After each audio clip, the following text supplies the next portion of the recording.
Okay, so as you can see, I have my clip imported. Spilt it when the beat drops in your audio. Then you want to spilt on the beats of your sound.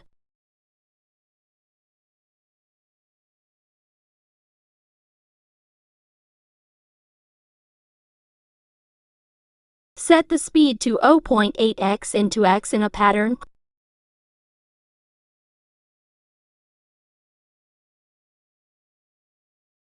Now time to fix the sound as we messed it up. Find your sound and import it again. Make sure to trim your sound to fit the video again and mute your old clip.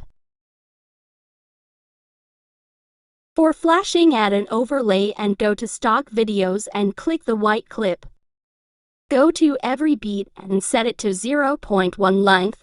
Go to splice and pick overlay 50%.